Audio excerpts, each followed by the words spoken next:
Hello there. Thanks for tuning in to the Marriage Unmasked podcast. Today we are talking about the topic of safety in marriage and how important that is. And that is it's a very important thing for both husband and wife to feel safe in the marriage relationship. And it is something that often, I think, affects, I would say, the wife in many ways more than the husband. As far as safety goes, I know for a while I struggled with that concept. And I know even as part of a men's group, I would bring to the men's group that my wife wanted more safety from me. And even they had struggled with that term safety, thinking that, well, he's not abusive, he's not physically violent, he provides a safe place.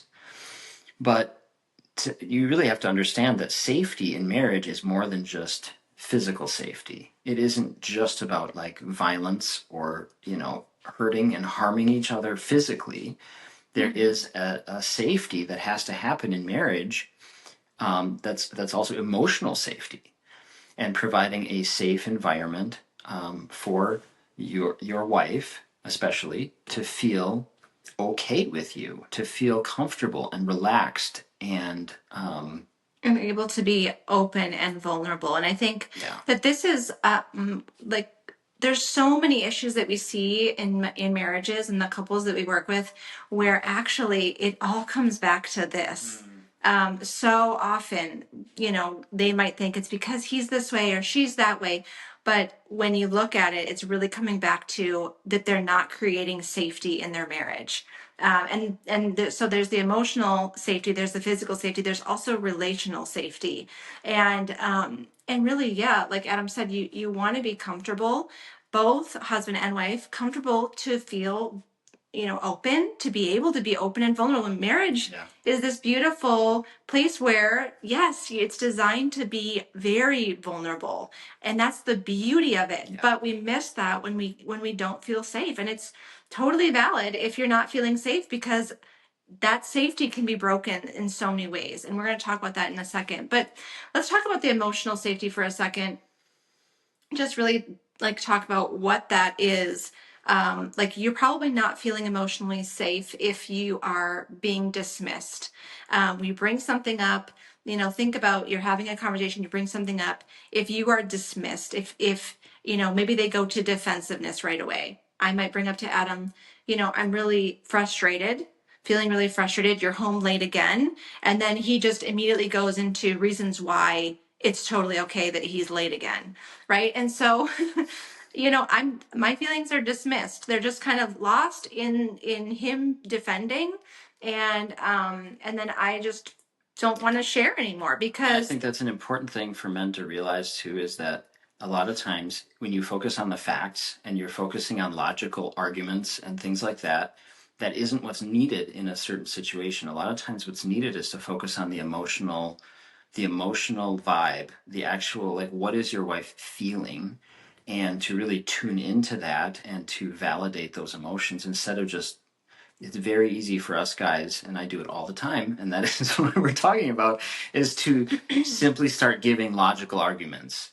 And what that does is it just invalidates how she feels. Mm-hmm. She can't feel safe then if you're just going to logic immediately and listing off a bunch of facts and really defending yourself with a bunch of factual information that you want to bring up. That isn't the first place to go. The first place really to go is to hold some space, hear her out emotionally, and validate those emotions. Mm-hmm.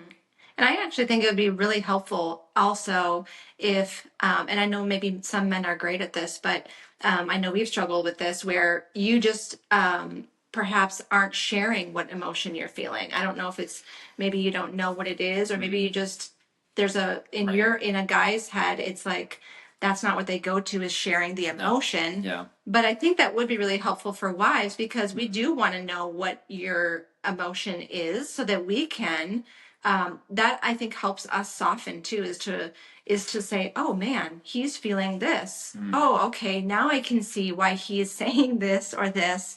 right? So I think it's actually really important for both husband and wife to share their feeling. Yeah, that's a really good point. Because when you get into this kind of conversation where you're saying, maybe you go into maybe blame or accusation, and so then somebody's feeling attacked, right? This is what can really erode that emotional safety. Somebody's attacking, right? Someone's feeling attacked. Somebody's maybe ignored, right? One person maybe is even dominating the conversation, or they're in a lot of pain, and so then the other person maybe is feeling ignored, or like we said before, dismissed, criticized. When you bring in the criticism, invalidated, shamed. These are all things that really erode that emotional safety. Absolutely. Yeah, in a big way. And then the relational safety, that's really about not feeling like you can trust your spouse.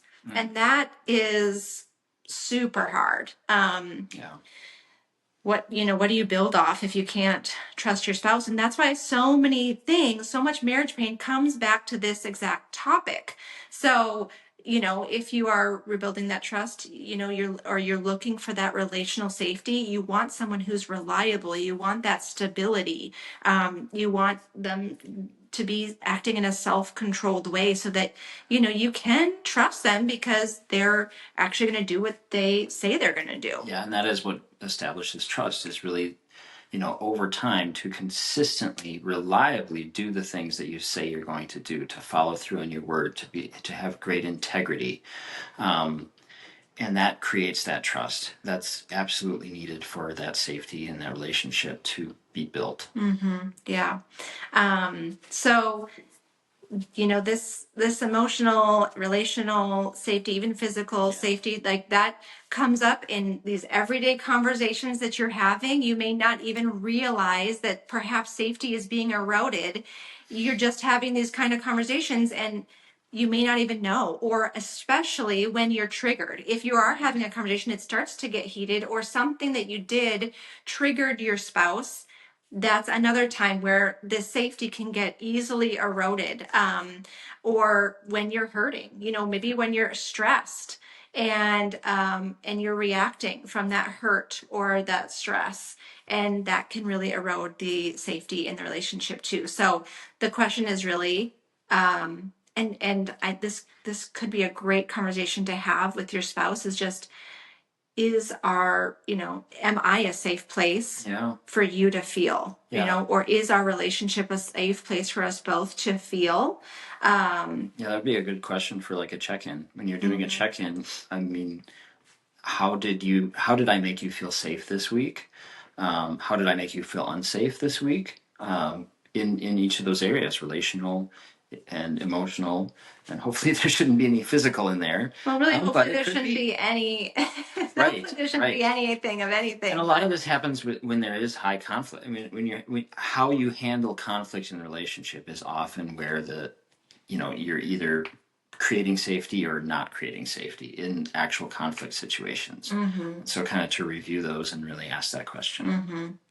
Mm-hmm. So, I mean, if the answer is no, right? If the answer is no, which I'm assuming it might be for you, because, marriage is very triggering, and it's sometimes our communication is one big area that we hear a lot from, and that people really want to work on, and I love that. But if that answer is a no, then it doesn't even matter how much you love each other, because it's not going to feel like, right? If he says, I love you, or she says, I love you, but yet you don't feel that safety, it's not going to feel like they love you.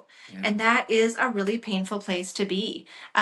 So like we talked about before, some of these things that are big barriers to that safety, like the defensiveness and the criticism, lying, betrayal, that really affects the relational safety. When you emotionally shut down in a conversation, that can really be a barrier to the emotional safety. Or unresolved conflict. When you do get into something that gets heated and escalated and then never gets resolved. Maybe somebody walks away, right?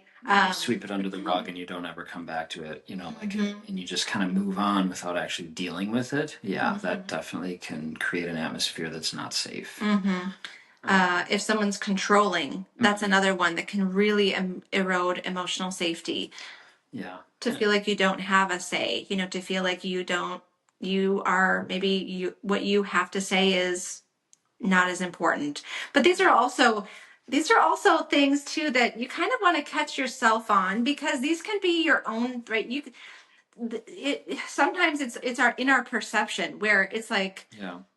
what's the truth here, and then how am I perceiving it, and what affects that is really the wounds that you bring in, or the wounds that you might have received during the marriage, which then affect how you're perceiving everything that they do or say. And so there's also, I think, a personal responsibility here to do the inner healing, so that you're not having a negative perception, or you're not coming from a wounded place where it's like everything they do is feeding the story that you have in your head of, they're not emotionally safe, he's a this, she's always so controlling, she's critical, he's always defensive, right? And then we see it in colored glasses of pain. Yeah, that's a really good point, because I mean, the story you're telling yourself can be so powerful. Yeah, absolutely. It can be so powerful in this area.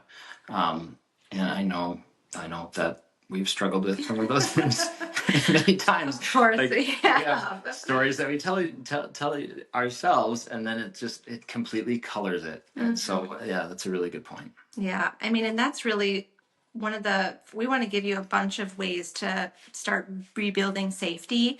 And that's the first one really, is the inner healing. And that's why we have an entire module in our Healing Your Marriage course on inner healing, because it affects how you're showing up to your marriage all the time. And I know it's so easy to point the finger at our spouse and say, well, he's this and she just does this but we have to take ownership for the wounds that we are carrying that are really affecting how we show up, how we think, how we talk, how we feel. And we want to and come at it with such compassion. It's not like, oh, you're wounded, you need to be fixed. We don't think you need to be fixed. We just want to invite you into so much love and compassion for yourself, and so much healing, right? All this healing that God has for you. And that healing is really a lifelong process too. It's something that God wants you to be working at. It's not something like you just arrive at and you just say, okay, hey, I'm perfect now. Like, it is something we work on, and that God has so much good for us as we continually. It's like our personal growth and our inner healing is something that we should be actively pursuing at all times, not in kind of a victim way of it, but something that we're constantly going after and purposefully trying to dig into, like, what are my patterns, what are my stories, and how can I invite God into this and shift my my perspective. Yeah, it reminds me of the story in the Bible, where the woman was bleeding. I just love this story for so many reasons, but she was bleeding for 12 years. She was basically an outcast from society. Because she's unclean, right? Because she's bleeding.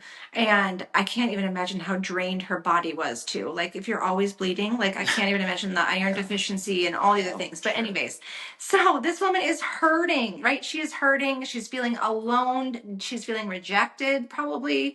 And she has hope, and she goes and she touches Jesus's robe, and the only time it's mentioned in the Bible, he calls her daughter. He doesn't call anyone else daughter, but he calls her daughter. So he comes to her, even though she is, rejected, and she's supposedly unclean, and she shouldn't have touched him. Yeah. Right.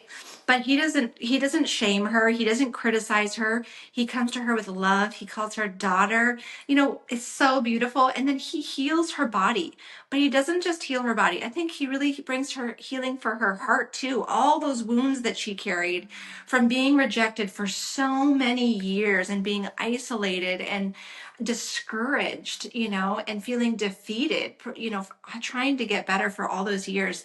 And he just gave her this new identity. And that is what he's offering all of us too, with, his love and his compassion for you. He wants to, all those hurts that you're carrying around with you every day, he wants to offer his healing. He wants to wrap you in his love, and he sees you and he cares about what you're going through. It all matters to him. And that's really the way, when we agree with that love, that's the way that we then are overflowing with love. We see ourselves that way, and then we're able to love our spouse that way. It's so different when we come to our marriage and we're, instead of being overflowing with love and compassion, we're in need of it. We are deficient. And so we're like grasping, right? We're grasping for love. We're grasping for respect. We're grasping to be seen. Mm-hmm. And then it just, that can so easily cause even more issues in the marriage, right? And safety, like the topic we're talking about, really, when you fully realize how safe you are with God, when you have perfect safety in Him, and you feel that and you know that in your whole being, you're embodying this true, I am totally and 100% safe with God, then you will naturally start to create that safety in your marriage, because you are already in a safe place with Him. And you will bring safety and be a safe place for your spouse. Yeah, we often think that we need to like criticize, or we need to somehow like get people to do what we want them to do, or what we think is best for them to do. We think the way to do that is to say, you're doing this wrong, you need to do this instead, or we come at it in this control, really. Yeah, it's like you're trying to control the situation. We're trying to motivate them by in that way, instead of by saying, like, I love you fully and I accept you fully, and I have compassion for you. That's actually really what motivates people. That's actually what really brings the connection that you're craving. But so often we think, I just need to tell him this again and maybe he'll get it this time, or you know what I mean? And so when we are just constantly filling with God's love and his safety and his compassion, then we can offer that to our spouse, and that really builds incredible safety. Instead of shaming and accusation, to bring in that love and compassion. Yeah, and I think when one spouse, I mean, it doesn't even matter which one, when one starts to actually offer and be a safe place for the other, then that actually inspires the other to be a safe place back. Like it really is, either one can kind of start this process of bringing safety back to the relationship. Yeah. So other important ways to build safety is also to have active listening without interrupting, to really, be a place where you fully hear out the other person, and where you're really you're maintaining good eye contact, and you're not distracted, and you're going to give them their full and complete attention and really listen to what they're saying. That creates a safe environment for them to have that conversation, and to really be able to open up. Yeah, open up and you want to be listening to hear them. You're listening, understand even. You're listening to really see them for what they are trying to get across, instead of just listening to respond. Right? We're not listening to say, oh man, well, wait till I get to the problem because I have a whole I've got another argument for this. Yeah, that's not healthy. That's not good. Yeah, active listening is something very different than that.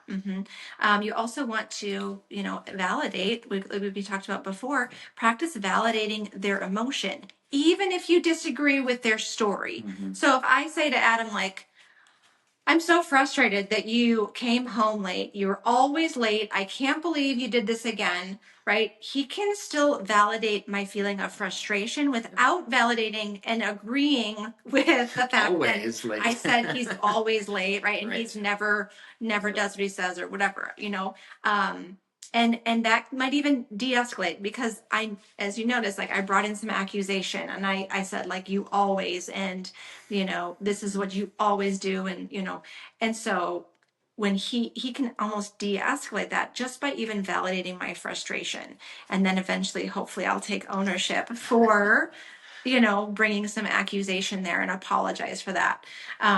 But that validation is really important, and I never learned validation when I was growing up. And so this is something that you might have to practice, and that's okay. All of this is not going to cause an immediate, you're not going to get it all right immediately, and it's not going to change overnight. It's a daily practice. Yeah, absolutely. Another way to rebuild trust is to really follow through on the things that you promise that you're going to do. So again, becoming that reliable person in the relationship and doing the things that you actually promise to do, or the repair that you're promising to make in that situation, to really to actually follow through and do the thing. Because if you don't, then you're just creating unsafety again, because there's a lack of trust by not actually doing the thing. And then repair when things go wrong. This is another way to build the safety. Let them know, hey, I know, I see that I did this. I take ownership for this. And then I am sorry. And this is how, I want to, maybe you talk about how you're going to do things differently next time, or, you work on repair.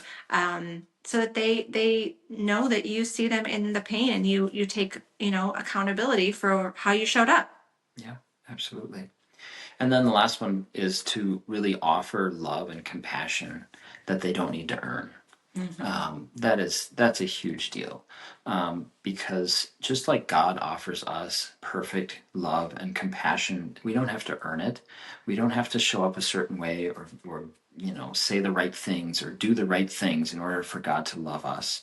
He loves us unconditionally and with perfect compassion. And it's because, again, of the overflow of that love and that compassion that we have from God, we can offer that to our spouse. And that can be very powerful in creating a safe environment for our spouse to really feel heard and loved and seen.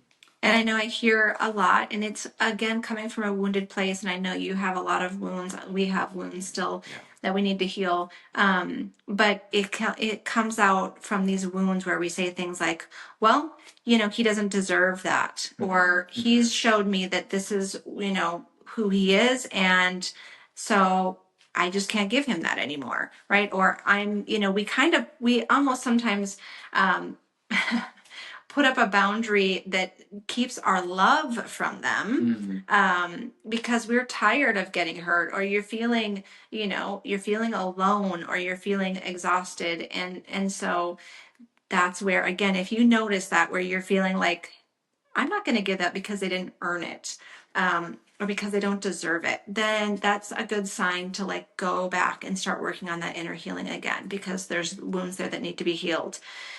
So, we encourage you to pick one thing, just pick one thing. Because sometimes, you can feel overwhelmed, like, okay, well, that was a lot. I don't even know where to start. Yeah. So just pick one thing, right? Inner healing, offering compassion and love, active listening, validating their emotions, rebuilding trust, practicing that repair. Just pick one thing to start with. And maybe work on that really intensely for a week, and then just see how that goes.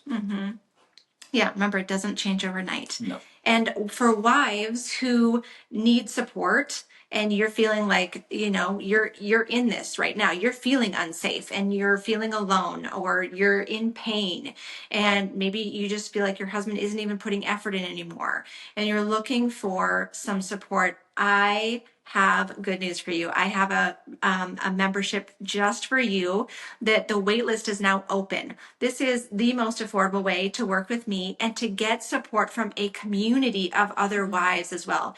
It is a completely safe space. There's no husbands allowed.